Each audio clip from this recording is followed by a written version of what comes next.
There is an infinity of distinctive, interesting, and also valid ways of telling the story of your life. Just knowing this, just acknowledging this in itself makes your life a lot more interesting.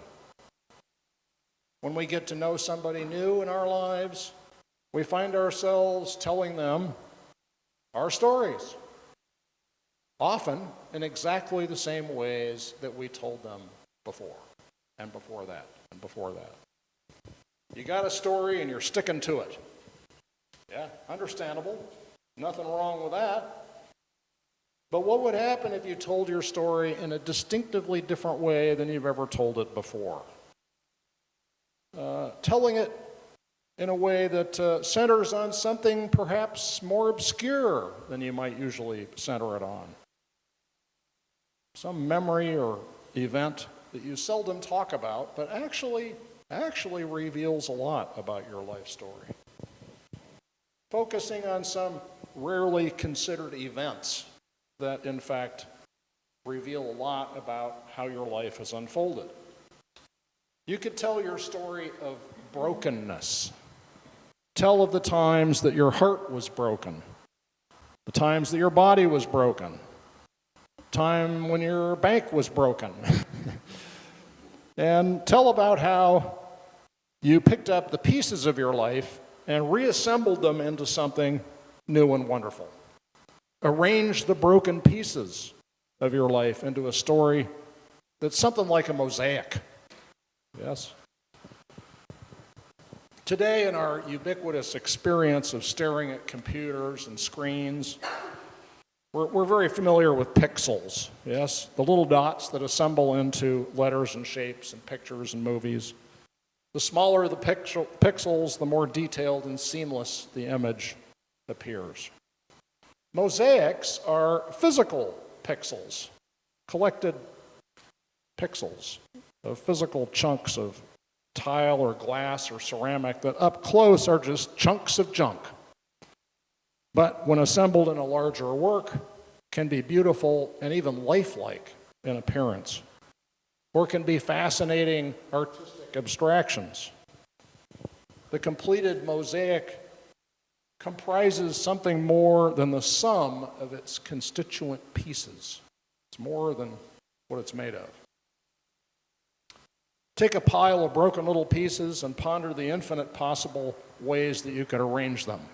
You'll be doing that shortly after worship. We got lots of junk out there for you to play with. Calvin found a great stash, so much more than I expected we'd have.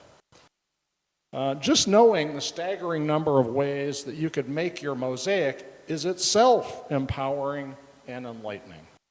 You really and truly are not stuck with the story you've been telling yourself and others about yourself. That doesn't mean you should be in denial about anything that happened in your life, or that you should gloss over the hard and the sad stuff. Your new mosaic can be honest, unabashed, and at the same time offer a fresh context, a new narrative that makes sense in a fresh way of all that's happened.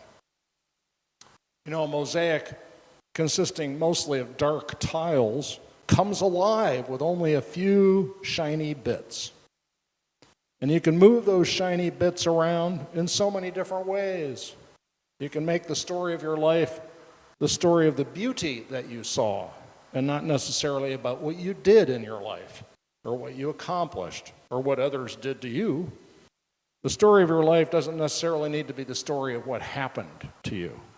It can instead be the story of what you learned, what impressed you along the way, what stuck with you in your experience.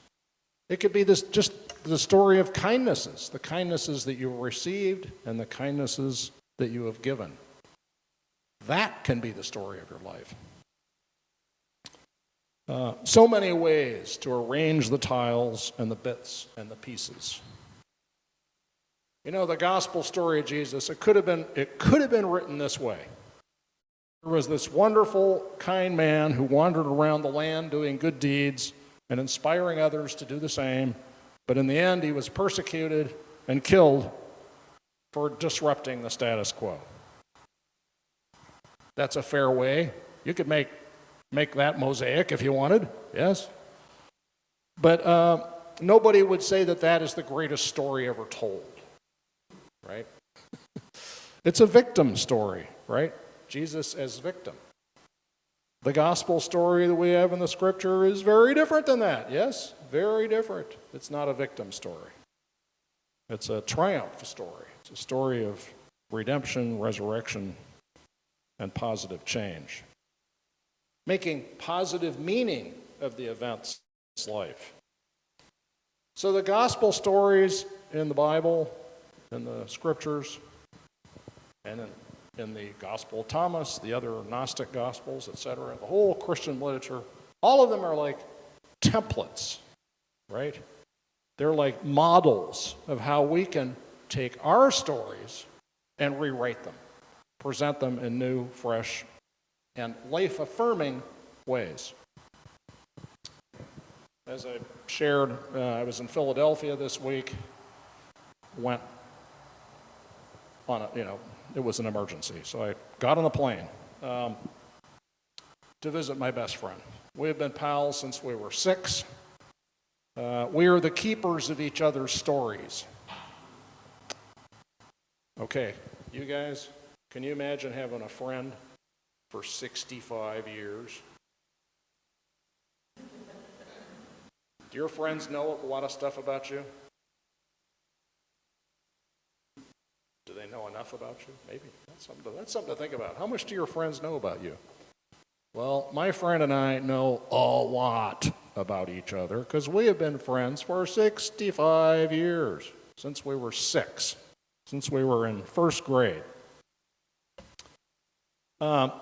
We have been the keepers of each other's story. I hope you guys have friends like that. I hope you have friends that last that long. When I was 13, my family moved to California from Ohio, a small town where we grew up. We started writing letters. We saved all the letters, handwritten and typed letters, saved them all, and some years ago, Bruce typed them all up. 960 pages, single-spaced. Now you understand why I got on that plane. Yeah? Since the days of typing letters and putting them in the mail, we've been doing essentially daily text messages and emails since. One of the extraordinary aspects of this extraordinary correspondence is how our storytelling changed over the years. Very interesting to see that, right? Every letter is a story, right, of our lives. But the stories keep changing in their nature, right? So, and it's pretty, well, embarrassing. Some of these letters are pretty embarrassing, to say the least, as you can imagine. 13-year-old boys writing to each other. Oh, baby. You can just guess. But the letters started out with us saying, oh, I got an A in math. Or, oh, my science class was hard. Stuff like that, right? So a rendition of activity, a list of things we were doing, right? Then the letters shifted into starting getting more philosophical and thoughtful about the meaning of life and the nature of the cosmos. And then they drifted into, in high school, all the social dynamics that we were dealing with in our respective high schools. And then the letters changed as we began our professional and family lives, and we're writing about those relationships and the challenges and the ups and the downs. And then, after our kids were older, then funny thing, we go back to philosophical, theological, and cosmic speculations, right? As we had more time to do so. And now, lately, our correspondence has just been about, the only way I can describe our correspondence is that it's giddy, right? Giddy with marveling at our grandchildren, and how life has gone for us as a whole. So you could make your life story the story of how you've changed the way you tell your story, right? How your story, your your idea of what mattered in your life changed over the years. The stuff you emphasized once but don't emphasize anymore, the stuff you ignored before but now is a big deal. In a break from sitting at Bruce's bedside while he was getting some treatments, I wandered over to Independence Square. Anybody here ever been to Independence Square? Where they signed the Declaration of Independence, right? Can you imagine that scene? Signing July 4th, 1776, a bunch of men in stuffy clothes in Philadelphia in the summer, before there was a thing called a shower. It must have been quite the scene. Anyway, I went there, and it was, the Independence Hall was closed, but next door was the Second Bank of the United States. And it turns out that's now a portrait gallery of oil paintings of the founders of the United States, with captions telling their stories, each one of them. Fantastic. If you ever go back there, go there just for that. The pictures and the captions are American history, a way of telling the story of the American Revolution. And the thing that hit me is that these paintings are beautiful, and they're very realistic for their time, oil paintings. You look at these paintings, you realize each one of these folks on these walls was an individual with their own version of the story of the American Revolution, right? Each one of them had a different slice, saw a different slice of that history, and interpreted it in a different way, right? They had disagreement. They weren't all on the same page at all. They did not all share the same vision. They had to come to some kind of consensus about the vision, right? But they had very different points of view. Each of them had a different understanding of what it meant to be united, and also a different understanding of what it meant to be a state, right? So it's just something to remember. How did this look from their point of view? You know, we look back on, oh, these guys, they put together, you know, these guys, all men, right? Put together the Constitution, and yay them, and that's America, and rah-rah, right? They didn't know what they were getting into. The process of coming up with the Constitution was very messy, right? A lot of disagreements and loud arguments, right? So it just really was awesome to go back and kind of get into the heads of these guys and understand that this country was made by people like us, folks, right, with different points of view. And it reminded me that what we need now in America is a new story. We need a new story of America. Same raw material, same facts, but a different version of the story, right? So that we can have a different kind of patriotism. Because the patriotism we used to have didn't work so well, you know? A patriotism that worshipped a fantasized past. We need a new American mosaic, putting together both the dim and the bright bits of our shared story in a way that extrapolates the best of the intentions of the founders to something better and beyond what they could have imagined. Yeah?